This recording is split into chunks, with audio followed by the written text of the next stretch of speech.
Okay, guys, let's go over some more of these two-step equations for your warm-up on Monday.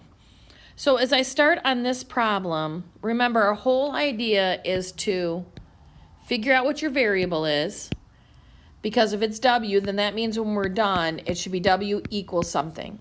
So we're going to do whatever we can to get that by itself. That's our object. So we start out by looking at what number is added or subtracted to each side. So when we focus on this side where the variable is, this value right here is the one that's just a number that's added or subtracted. So let's get rid of that first. So if it's -8, we're going to add 8. Whatever you do to one side, you have to do the other. So if I look at this, I can see this cancels. I'll bring that 15W down. And then if I look on this side, I have -8 plus 8, which is going to be 0. So we're doing better at getting the variable by itself, but I still have a W there. I still have a 15 in front of it. So if I look at this value right here, this means 15 times W when they sit next to each other like that. So the opposite of multiplying by 15 is dividing. So I'm going to divide both sides by 15. So these cancel. I'm left with W. And 0 divided by 15 is 0. So that's my final answer.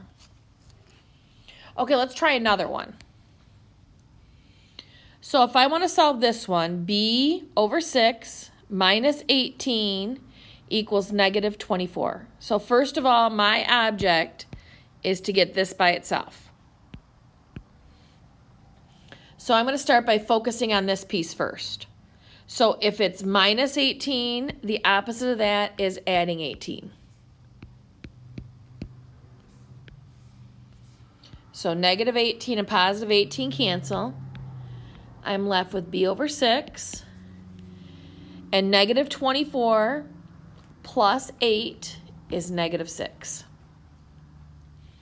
Okay, now I want to get B by itself, so now I need to focus on how to get rid of this. So the opposite of dividing by 6 is multiplying by 6. So whatever I do to one side, I do to the other. So these two will cancel, I'll be left with B. On this side, if I do -6 times 6, it's going to be -36. Okay, last one.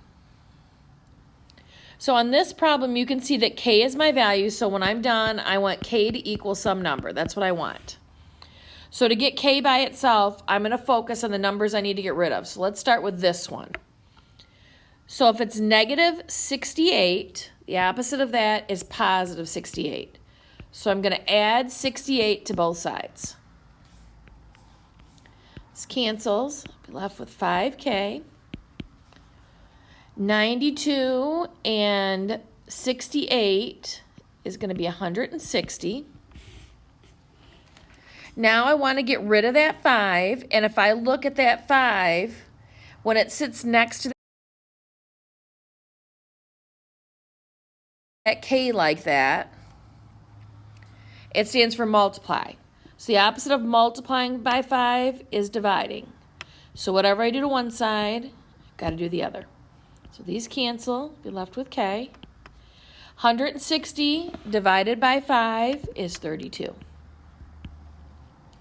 Okay, go over your other examples in your notebook and be sure to go over those foldables, and this will be your warm-up for Monday.